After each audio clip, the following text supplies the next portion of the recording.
Ladies and gentlemen, welcome.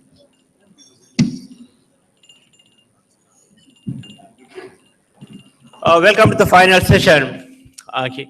As we discussed earlier, the morning sessions were about what is happening and why is it happening, and what we are trying to tackle in the afternoon post-lunch sessions. How are we going to get into the digital transformation? So the previous session, we had a very interesting discussion on what is a business case, what is the roadmap, what is the strategy. Now it comes to the strategy implementation. You may have a roadmap, you may have strategy, but you face three types of inertia. Is it change management, is it strategy itself, or the strategy implementation? So we have with us, we are privileged to have Farhan Said, who flew from Dubai. He's a digital chief of KPMG. He's a KPMG partner of Gulf region based in UAE. We also have fairly large, perhaps the largest session today. So we have Chanda Silva, technology, professional with years of experience, and there is Sanjeev Senanayaka, engineer by profession, by academic training, but of course, lengthy career in financial services. Sriyan, well, from FMCG to technology, now into B2B manufacturing. And then, of course, we have Feroz Kader from MIT, and Avnesh is here to take all those tough questions, everybody wanted to ask him. And the session chair is Shyam. Thank you so much, Shyam. Over to you. Oh, let me start by introducing Farhan. Okay. Welcome, Farhan. Thank you, Lakshman. Good evening, everybody. Look, I know this is not, it's going to be a little bit difficult to keep you guys engaged because I know it's us and the drinks. So we are going to keep it short. But I'm quite excited to be here. This is the first time I am in Sri Lanka. I've traveled all around the world. I've recently moved to the Middle East as well with KPMG. And I'm lucky enough to actually spearhead digital transformation for our clients. And today we'll talk about what are the top 3-4 challenges that I see when my clients talk about digital and the issues that they face when they have to go about implementing it. So with that, let's turn to my presentation because consultants can't come without PowerPoint slides, can we? So to begin with, my PowerPoint skills are far better than that. I've not done that formatting. That's actually Apple and the Microsoft rivalry because I built that presentation in Keynote, and when you export it to Microsoft, that's what it does. So first lesson learned, don't build it in Keynote and use it in Microsoft. It will reject it, right? Okay, so what is, so we have heard quite a lot about digital transformation. So I'll go through my presentation with an example, which is currently we are engaged with one of the leading financial organizations in the UAE. It's a bank, and the bank engaged, unfortunately, another competitor of ours to do their strategy, but they were sensible enough to engage us to do the implementation. So I met with the CEO, and he said, look, this consulting firm has come up and they have defined our digital strategy. Really what they're telling us are top 2 things that you need to transform, and digital is the way to go. And if you transform, there's a big pot of gold lying in the end that you can go and bank on. But the question is, the biggest challenge that I'm facing, Farhan, is how do I execute? And then I asked him, so what do you understand? What do you need to do? And then the answer from the CEO was, I don't know. And he said, I just know that I need to transform, and they're telling me to become digital. So the question is, what is digital? What is it? Is it an actual mobile app? Or is it using analytics? Or is it refreshing your website? Or is it to do something with your branches? What is it? And this is one of the key questions that I ask my clients as well. That what is digital? What does digital mean for you, for your business? And if you cannot articulate that, how are you going to transform? If you don't know what digital really means, if you cannot explain it, how are you going to transform? So that's number one. So the first thing that we say is you need to envision and articulate the target state. And I'm going to tell you guys, and I'll show you an example of how we help that particular bank do that. Second, what we see is that when you are talking about executing change in the digital world, it cannot be based on the typical project approaches that you have deployed in the past. It just doesn't work. So you need to operate at two speeds. And we'll touch a little bit about what these two speeds model really means. And lastly, it has to be a cultural shift as well. And it requires transformation culturally through every single facet of your business. And I'll touch a little bit on that too. So these are the three key things that I've seen time and again my clients face. They'll say, yes, you need to transform. We need to become digital. So what is digital? Let's articulate that. Second is, in this digital world, you cannot operate the same way that you have done, projects and change projects in the past. So we talk about these two-speed models. And lastly, and even more importantly, it is about a significant shift in the cultural transformation. It's not about saying, I'm going to change and I'm going to build everything by myself. It is not about saying, that I'm going to shy away from asking help, even from my competitors. So we'll touch on that. Okay, so as I mentioned, so the first thing that we did really was, we helped that bank articulate what digital means from their customer's perspective. And this is the number one thing that I recommend all my clients do. So you're saying 3 years down the track, you're going to be reducing your cost-to-income ratio to X%, or your return on investment is a particular number. How are you going to get that?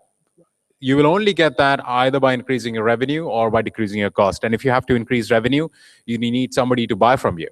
And if you cannot articulate how your customer is going to experience you in 3 years, 4 years down the track, when you have set up your financial targets, it's impossible to actually execute.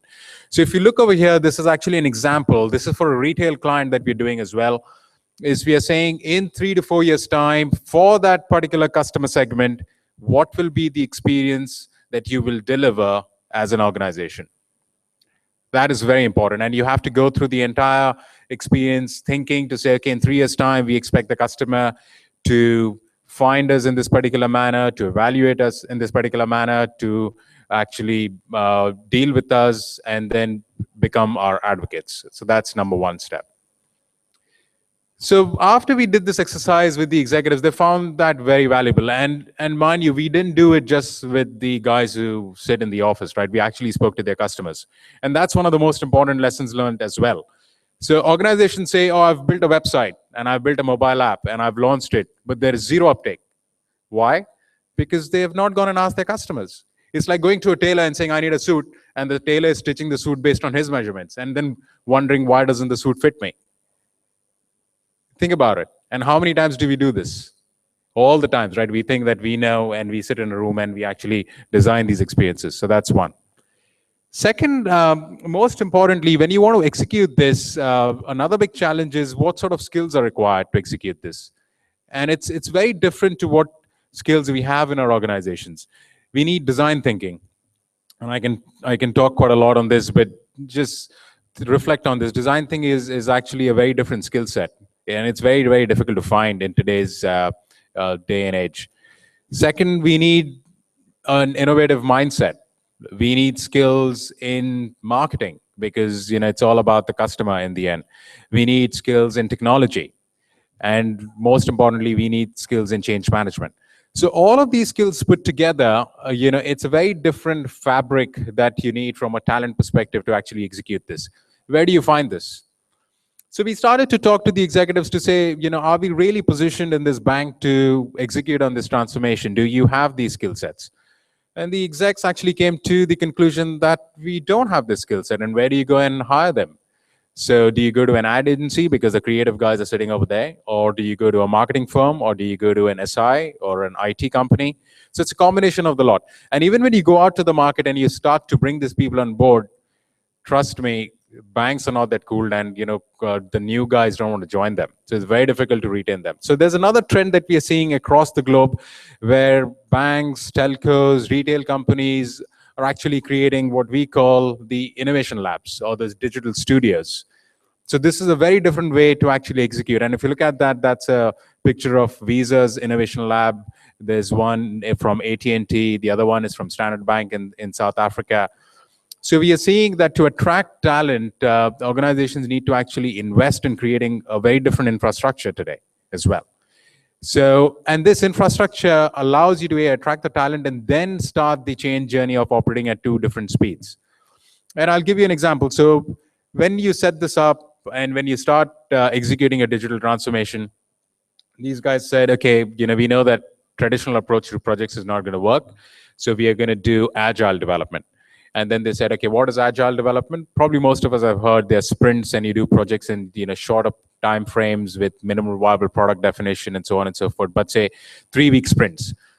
They started to implement in a 3-week sprint. And then after the initial development, well, suddenly they actually realized that they want a software product. So what do? You go to procurement and the procurement says, hold on, guys. Now we have to procure the software. It's going to take us 6 months because now we have to write the RFP. How's it going to happen? You have set up a team and you started the transformation journey. How do you execute at that? So that's where you fundamentally require a 2-speed operating model. You need to transform your procurement processes. Do you need a project manager hand on? You go to HR and HR says, hold on, first fill this employee requisitions sheet, then go and take your HOD approval of where this person is going to land, who's going to pick up the salary cost, and then come to me and then I'll go to the market. Then you interview for the next 3 months and then identify a candidate. And you know what? The candidate will run away in any ways. So what do? So fundamentally, we can talk about strategy, but if you're not thinking about how we're going to implement it, are we really going to realize the benefits? So that's the second thing. So thinking about how you're going to shift your operating model to operate in these 2 speeds is also very important. Thirdly, who owns this change? Is the CEO responsible about this? Is the CMO needs to drive this? I don't think so. It's actually a collective responsibility of the entire executive committee. You do need one person to be the key orchestrator. And we are seeing it is probably better to create a separate role that is going to drive this change for you. And organizations typically are calling that role as a chief digital officer or a chief transformation officer. But somebody's day job to actually execute that transformation and change and is focused on that is very, very important. Because I'll tell you, you'll come together in an executive team, you'll have the CMO saying, yes, we need to change. But when they go back to their office, they go back to their day jobs. It is not their first priority. CEO is the same, CFO is the same, because they have to run a business while transform. So how do you do it? And you cannot do it without creating amount of focus and collectively sharing the responsibility of this change. So that's another point. And lastly, what we're seeing is you look at banking, you look at any industry, insurance, retail, telco, there are hundreds of startups emerging, right? So the initial thinking was, oh, these fintech companies, which are called fintech, financial technology companies, are coming behind me and they're going to kill my business and they're going to take away and eat my breakfast. Well, hold on. What they've done for you is actually far more beneficial. Even if you're operating in a protective market, which is quite regulated and you don't see this level of competition, doesn't matter. Because what they have done is they've already created these assets for you. So rather than you going down the track of digital transformation and building things on your own, you go out to them, reach out to them and reuse them, leverage them. They could be your accelerator. They don't have to be a competitor. So that's where the cultural mind shift comes in as well, to say you don't have to build everything in-house. Something else already exists, which is far better. And in anyways, what happens if you build something in-house? If you're lucky, your competition will copy you in 48 hours. If you're really unlucky, before even you launch it, the competition knows about it and they copy you. So what's the point? It's not really an actual differentiator. So these are the 3 things that I've seen. And in closing, you have to articulate what digital means from your customer's perspective. And if you don't do that, you will not be able to shift the organization. Then you do need to think about your operating processes, procurement, HR, finance. They all need to operate in a far more nimble and agile manner. And lastly, it is about this cultural shift that brings it together. Well, that's all from my side for now. And thank you. Can you hear me? Yeah, thanks, Farhan. I think that gave us a kind of a good segue into this whole challenge of how to lead organizational change given these inertia. So the 3 inertias that's been set out are change, innovation, strategy, execution. So let me start with you, Sanjeeva, in terms of a board member, Sampath Bank. So more from a perspective of senior leadership, right? And if change is hard enough elsewhere, but if change has to start at the top, as sort of Farhan indicated, how do you see that? What's the challenge there from a local perspective? Sorry, the mics are on the table.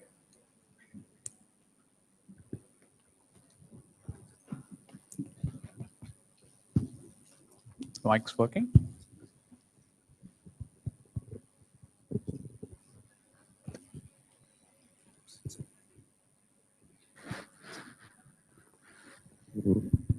It's working? It's working. Yeah, what I found is that the first thing is to get the decision to actually transform. You have to get to that point. And in most of the established organizations, including banks, including Sampath Bank, I guess, is that things are going well. People are very reluctant to change because this requires a lot of organizational work, a lot of outlay of cash sometimes, disruption within the organization and so on.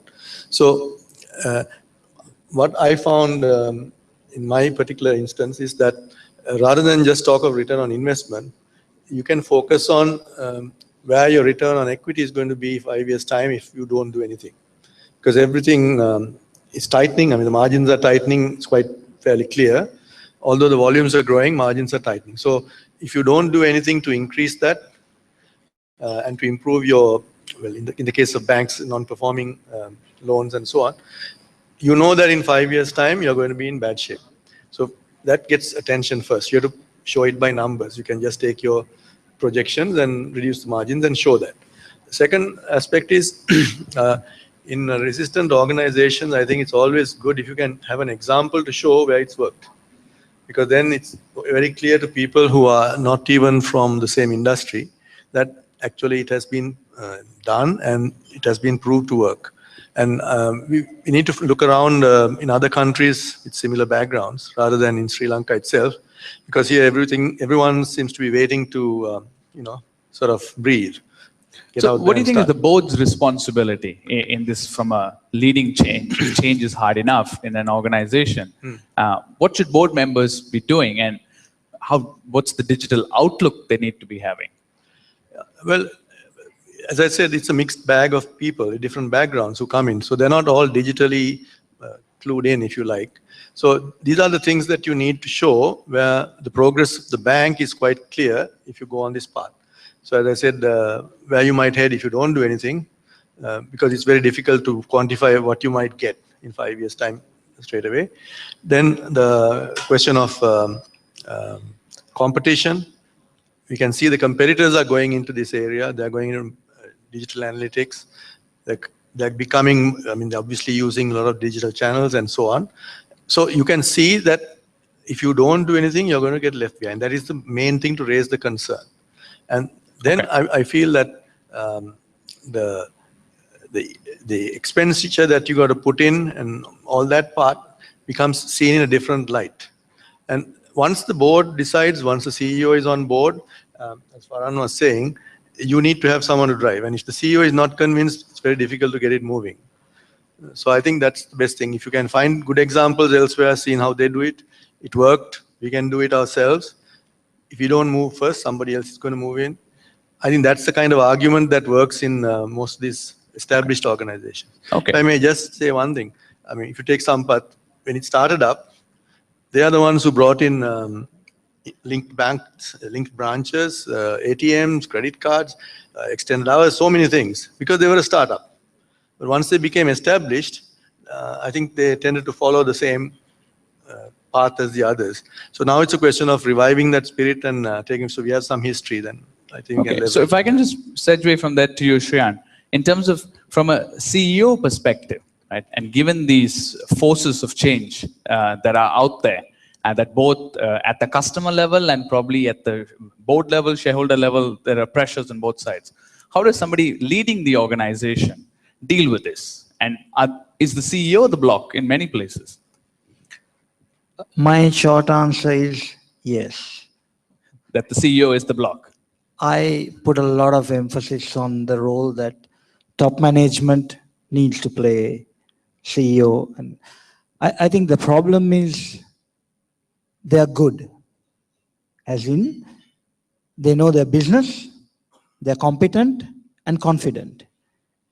And as a result, that confidence prevents them from being open to thought processes and thinkings which are outside of what they know and what they're comfortable with. So if you look at what was just listed out there on the thinking at different speeds, envisioning the future, all of that, these have nothing to do with a specific industry, right? And the way technology is attacking, if you want to call it that, every single industry at its core, people who are most confident are possibly going to be the least open to say, I don't know, or how do I figure this out? So I think I put a lot of emphasis on the top. And I also kind of, based on my experience, also feel that companies and people don't give enough due credit to ideas which are outside their industry. Okay. And I've seen business ideas and technologies being applied very differently across different industries with devastating effect, but they don't have their origins in that industry. So the unwillingness to take ideas from outside, and this is given a plethora of consultants out there selling this stuff. Right? We're talking about, you're seeing the CEOs kind of step back or don't want to, if there's like a not invented here syndrome? I think it's a, it's a mix. So it depends on, I would say, the culture and the scenario in the respective organizations. I wouldn't want to kind of say this is it for each, which cuts across all companies. But I think the common ground would be that we are definitely not changing fast enough. We were discussing in the room outside. If you look at the top, 50, 100 companies in Sri Lanka 2-3 decades ago, look at the top 500 companies worldwide 2 decades ago today. Today, worldwide, it's heavily tech-laden. Sri Lanka, hardly much change in the top in terms of the companies over the last 2 decades, 3 decades, right? So the shake-up is not happening, right? The potential is there, Okay. right? And if I just leave with the last thought, I think a lot of people in the room are IT professionals or have their course in IT, and myself, very non-IT, hardly know any IT. But I think what I've seen in other disciplines is that I've seen a lot of the finance people learning marketing. I've seen the engineers going and getting CIMA qualified. I've seen a lot of cross-pollination, but not as much in IT. I don't see enough of the IT professionals going and learning a bit of marketing. So when it comes back to convincing a board, right, the IT professionals have the right idea, but they can't talk the same language. So if you're not going to be able to excite a board with an ROI and a proposition about the future and the potential and the opportunity, and technology is all that excites you, that excitement will not go far. So most of today you heard all the great things about technology. This is the wet blanket group who's telling you that, hey, we still have a problem. Okay, that's interesting. So if I move to you, Channa, and take a whole example of, let's step outside of an organization and look at the operating environment. And let me be specific, regulatory, etc., right? And we'll reserve all the government comments to later. We'll come to you, don't worry. But let's talk about the regulatory space, etc. And you work in the financial industry at the back end, the unsexy end of it, and you have to deal with this. How much of that is inhibiting change or enabling change? Yeah, I mean, if you look at the regulatory framework, regulator has a key role to play. I mean, especially in the financial sector, because we are dealing with people's money. So, and collectively very much more important to a person than anything else.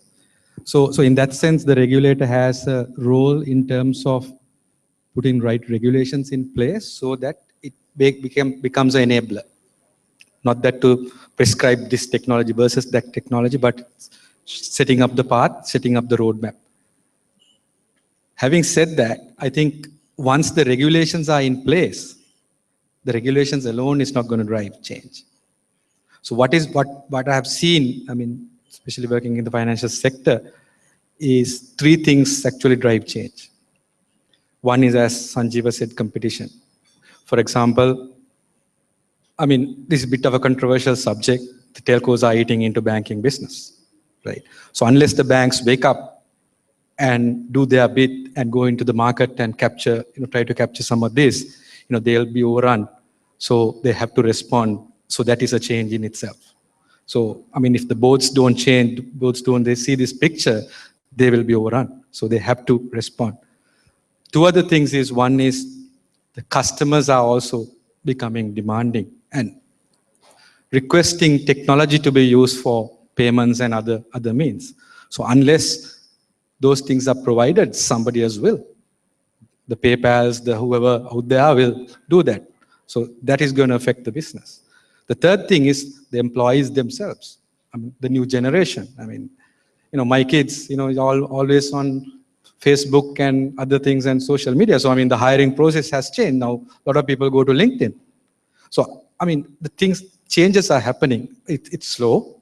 But I think unless we adopt the changes and move on, we'll be left behind. And I think the era of, as Sanjeev was saying, the margins are coming down. The era of being happy with the loan portfolio and other things that you manage as a bank, it's narrowing to a very thin level. So unless collectively as an industry we move forward and we adopt technology and make sure that we provide the right services to the customers at the speed and the pace they want and at the service levels they want, somebody will come and overtake you. So I think that definitely will drive change. So let me jump across to the most high-tech person in the room, Feroz from Millennium IT. And if I take you were acquired by this very old organization, right? So what does that do? Does that kill innovation? Does it make change so much harder? Right? When Granddad takes over, what happens? Yes, actually, when the London Stock Exchange acquired Millennium IT, it was collision of two worlds. A 200-plus-year-old organization acquiring a technology company to drive its change program. So one of the first things that they ended up doing was, Farhan, kicking out the consulting firm that was trying to implement IT systems. It was one of your competitors. And to the points that Farhan actually mentioned, the key drivers, envisioning the target state, we stuck, and the group and Millennium IT together, both the acquirer and the acquiree, stuck to the principles that Farhan actually outlined. We had to envision the target state, had to operate at 2 speeds because that's a large exchange group operating at a particular speed that it is used to. Millennium IT delivering at the pace that it is used to.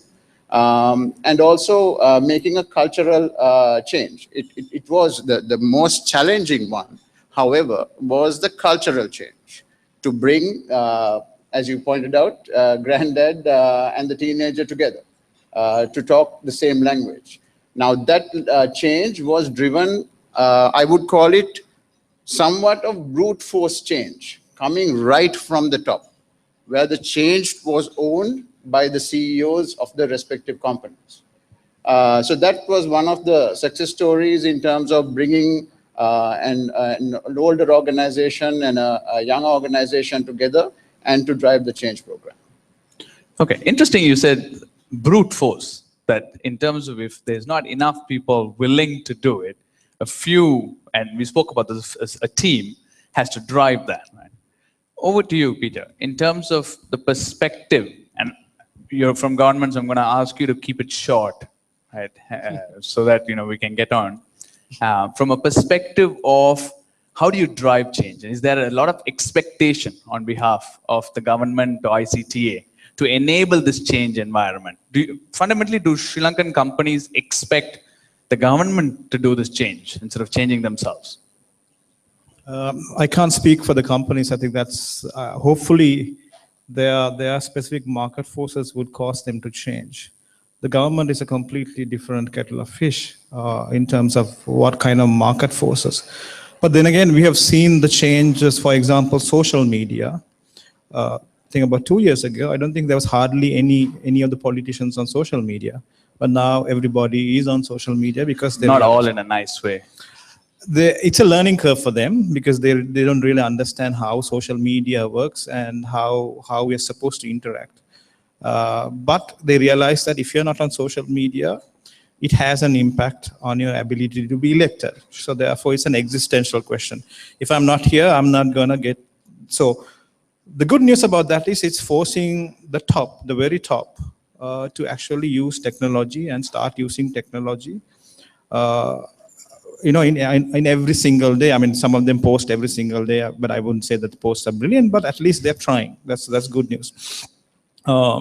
In terms of change, as Sriyan said, I think Sriyan basically answered that question. It's no different from the private sector.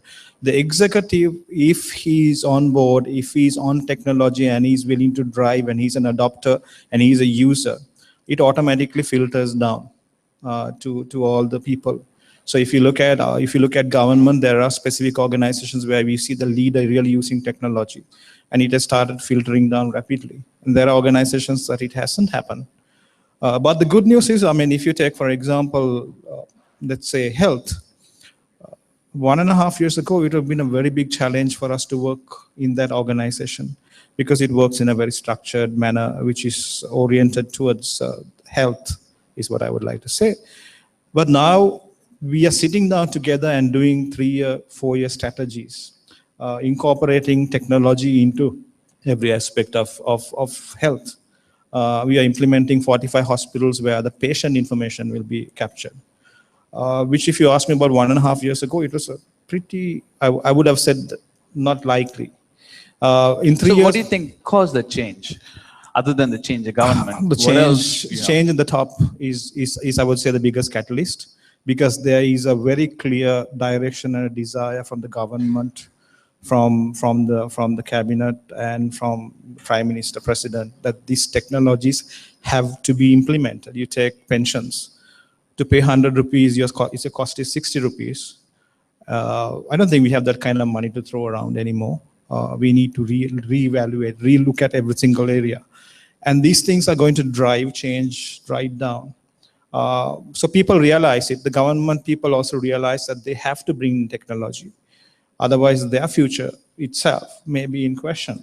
Okay. So that's driving it at the moment. Thanks. So I think just coming off your point of, if you're financially strapped, you end up trying to innovate. So far, if I throw it back to you, and some of the questions I'm seeing are about payment options like PayPal, and there are questions others can answer as well, or Stripe, or other innovations in this space that connect presumably different consumers or even different entities. And the sense of what market forces do you see happening in either countries or companies that enable this sort of like that inflection point? Is PayPal an inflection point for us, for e-commerce? No, I think it's the customer. I think the customer will increasingly start demanding this. If you look at us, I mean, even on this table, I was looking at it, we have all, mobile devices on us. Everybody on an average, carries a smartphone.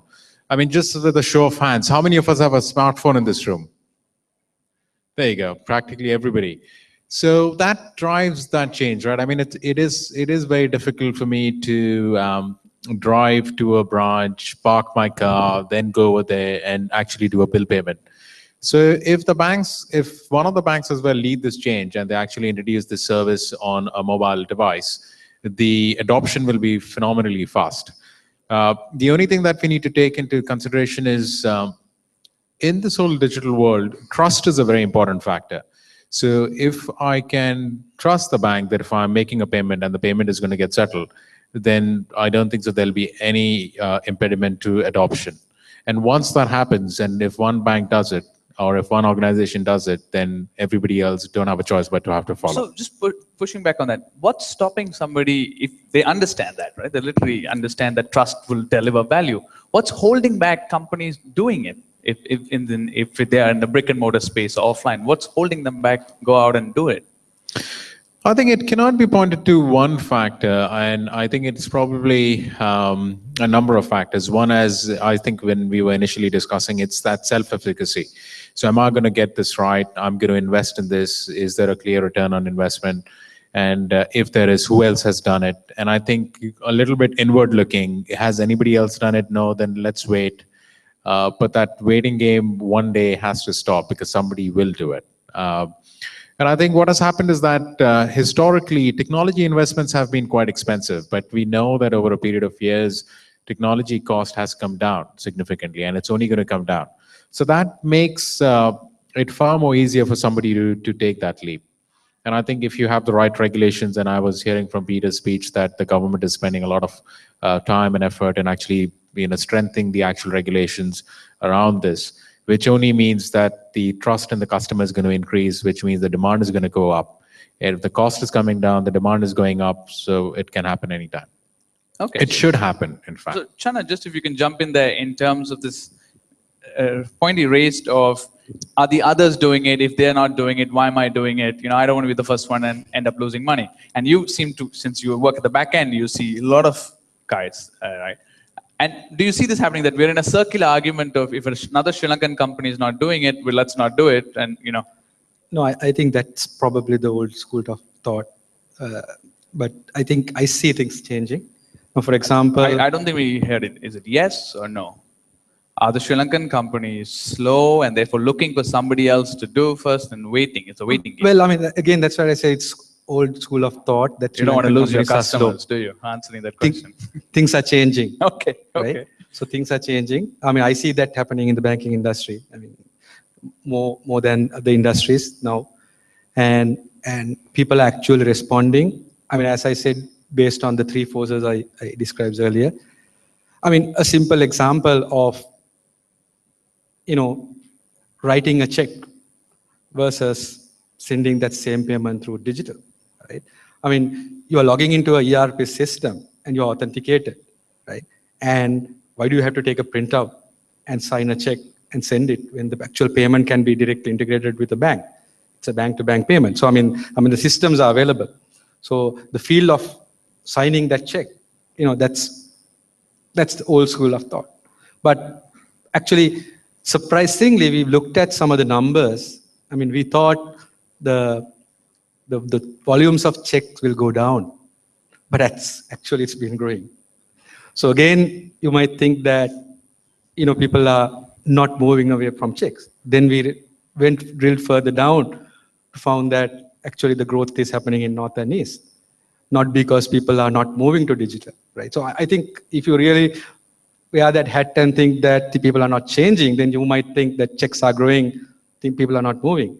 So why North and East checks are growing? Because earlier people had all their cashes in boxes.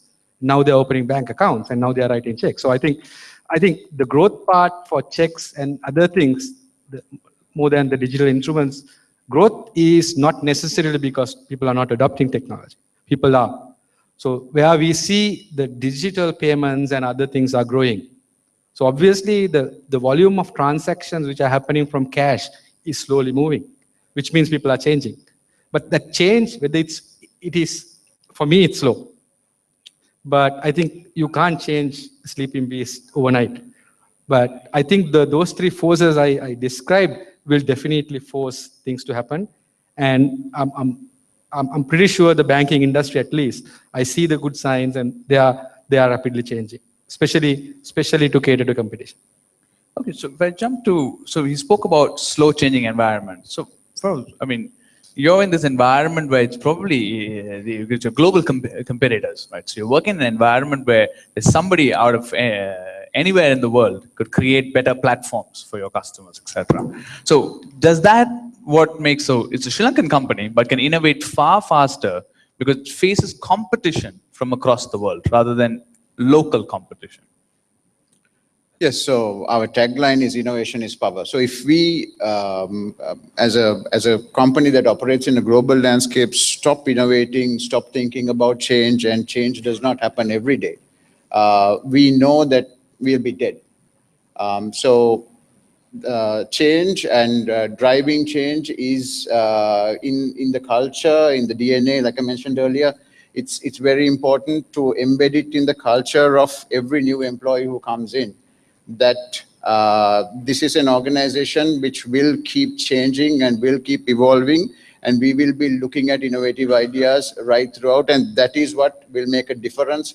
That is what will differentiate an employee, even at the brand new employee level, from are you going to be doing the same tasks over and over again, or are you going to differentiate? Are you going to innovate? The innovators at Millennium IT have seen their careers grow. And what has been a uniform factor right throughout is that, again, like I mentioned, that change has had top level support. And with that, and having a safety net to make sure that, because when you try to change and when you try to do too many things, you end up failing in certain occasions. But what we have inculcated is a culture where you have a safety net. You don't have to worry about failure. I think as a Sri Lankan company, and most of in Sri Lankan companies, I think the problem that we have towards change is that I don't think there are enough leaders out there who are willing to provide a safety net for the people who embark on change and probably will end up failing. Okay. Let me take this question that's come up. And Sriyan, I'd like you to take a stab at it. So Sri Lankan companies still talk about competition in the traditional manner and think others in the same industries are competitors. But today it's far from the same industry that you will be threatened and disrupted. So maybe if it's the same industry, need to collaborate rather than compete, if not to be outsmarted. So this perspective you spoke earlier about, do you need to look across industries and across maybe even countries? Yeah. I mean, I'll probably draw attention firstly to one word: convenience. I think that's the $1 million answer, which is transforming what consumers want, right? So let's bring it back to this question. In 2 years' time, the world's biggest apparel retailer is going to be Amazon. Amazon, right? Let's take a different example, Sri Lankan context. You have taxi companies fighting it out for years and years. And how many people use Pick Me today when all they had to do was just dial a number and call a taxi all these years? How fast did Pick Me take off, right? When you're buying garments, and apparel companies worldwide have been playing around with 3D technology and massive investments to kind of understand, will this garment fit me? And they put multiple cameras and all of that. Today, there are companies producing apps where you take your phone, just keep it in front of you, you make some movements, the app gives you 3D body size, and read a barcode, you can say whether the garment fits you or not. So now tell me, do you want to collaborate with the companies in your industry, or should you collaborate with companies outside your industry? So the answer lies somewhere in the middle. There are things and reasons where economies of scale make good sense to collaborate with companies in your industry. Because if not, you're duplicating resources when you're actually competing at the front end rather than the back end. My favorite example is telco towers all over the country, which are not really well leveraged across all telcos. So you have lots of industries like that who do their own thing. Up to a point, it made sense, but beyond that, you should be collaborating. And I can give lots of examples. But in the modern world where technology is invading every single industry, I think you need to kind of look at collaboration outside of your industry as well. That would be my 2 cents. Fine. So let me take this question to you, Sanjay, in terms of, it says, Sri Lankans are incrementalists. Is that why we are slow to change? And this builds on what we spoke earlier in terms of a company is doing a little bit more and then making a big deal of a very small change, right? And are we seeing that as local examples? So our local environment of innovation is actually incremental improvement being touted as innovation, and then you get disrupted when somebody actually innovates. Yeah, well, maybe partly true. As Sriyan was saying, each industry is a bit different, but bulk of the industries are run by people who I think were not brought up in the digital age.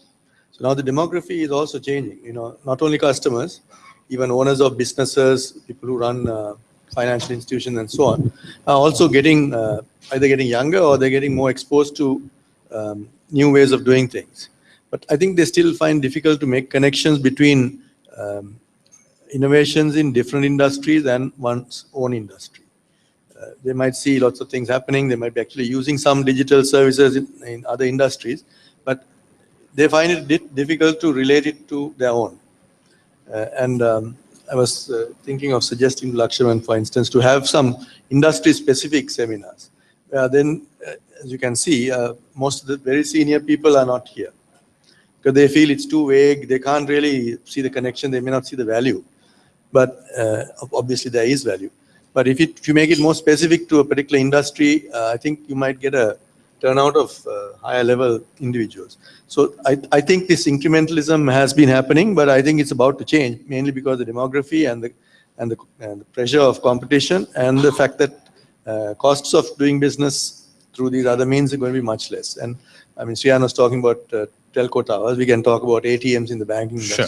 Sure. Everybody's got branches, in several cities. They're inundated with banks, branches. And I think there was a comparison made about the number of supermarkets against the number of branches in Colombo. There are much more branches of banks than supermarkets, so I don't think it makes much sense, especially when you can contact your banker electronically as well. Okay. So let me switch gears to the last part of our segment, which is about strategy execution. It's one of the issues is about having the ideas. The other is sort of executing. And here's a question that seems to indicate questions the government's execution. It says, a wish list does not reflect readiness. So that we hear so much now from the ICTA and the government. It's like, overnight, we're going to become Silicon Valley. Everything's happening, right? I mean, so what's it? Are you saying too much and then making it so hard to deliver actually? So I think in terms of the strategy and the thinking, it's difficult to say the amount of work that has gone on to some of the thinking that has gone on.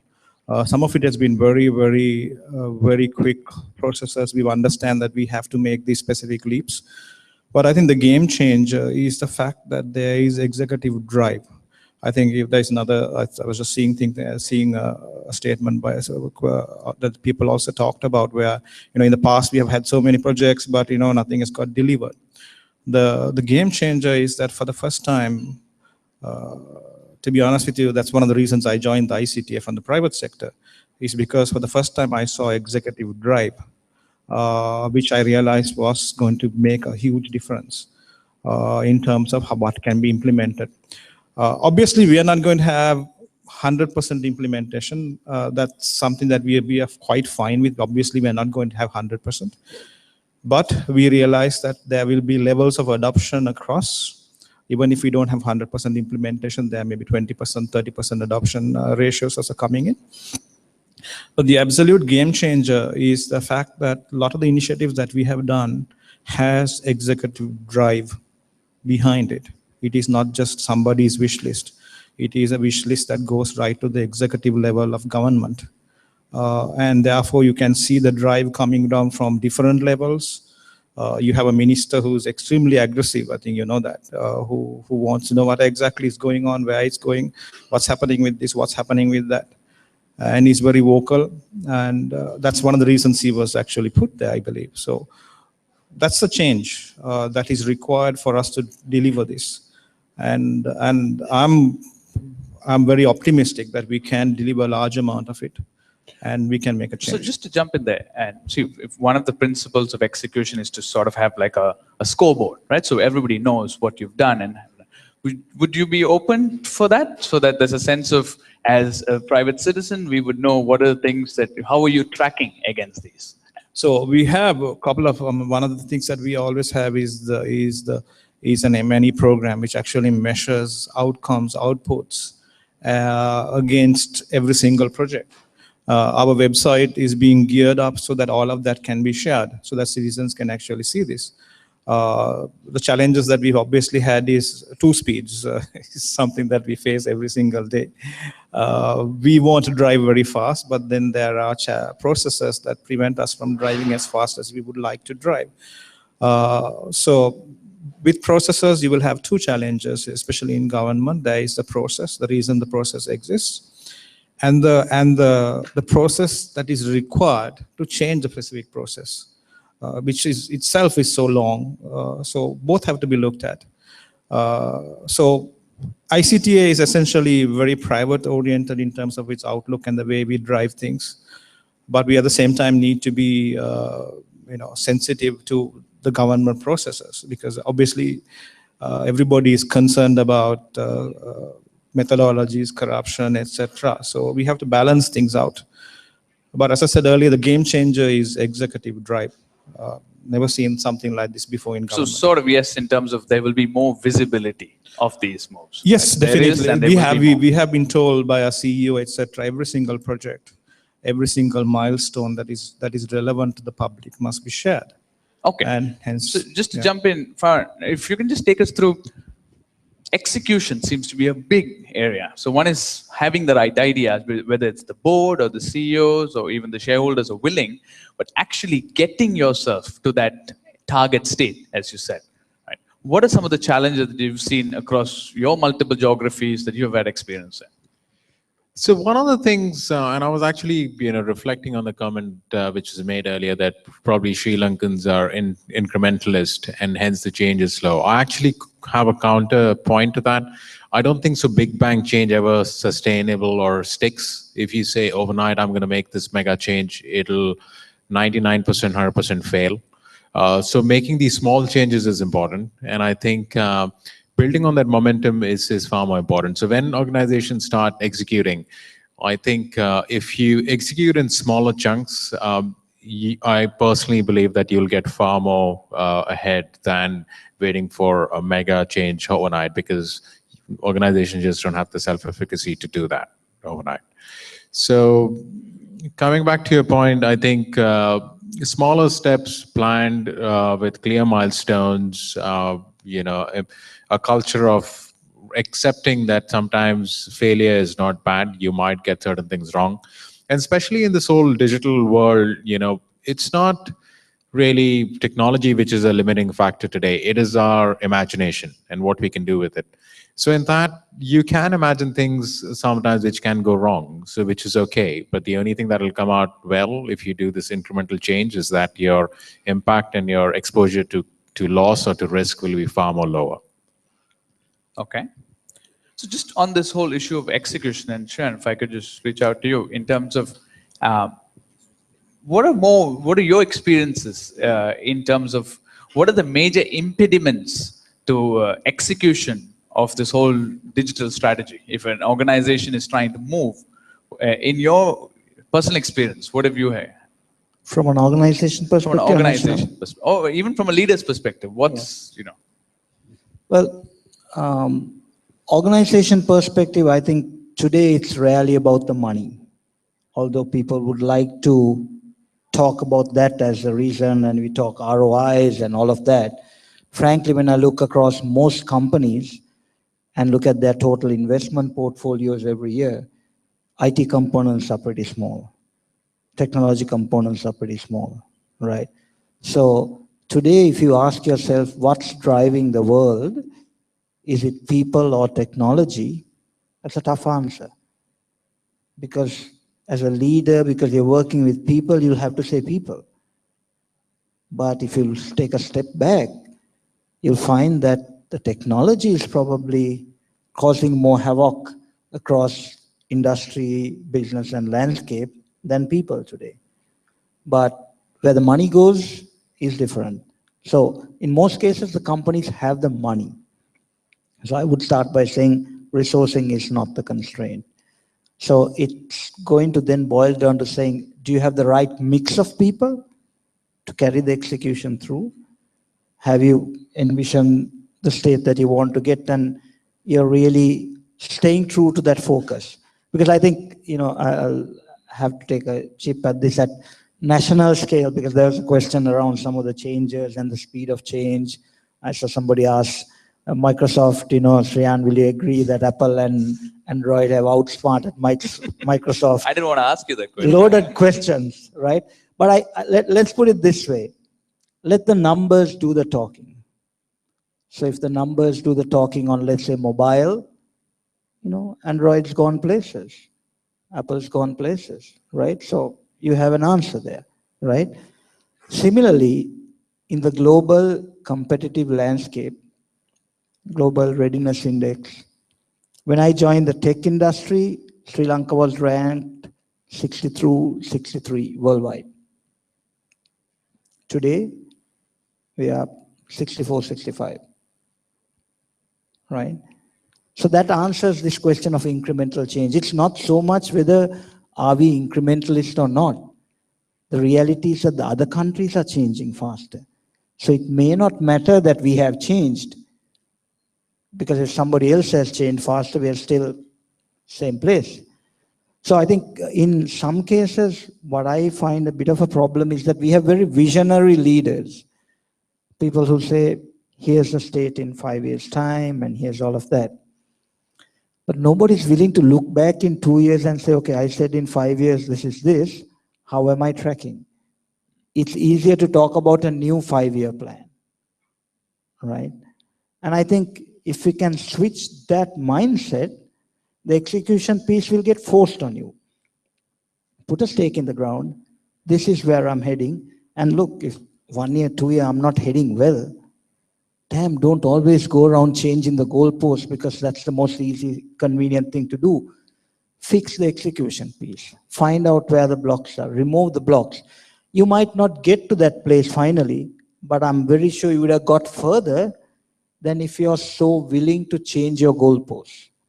Great. I think that kind of gives us sort of round up to what a lot of what we heard through the session and what I heard through the day.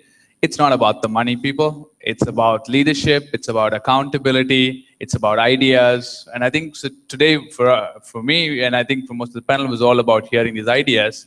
So again, thank you everybody for being here. Thank you, great panelists. And thanks, Lakshman. Over to you.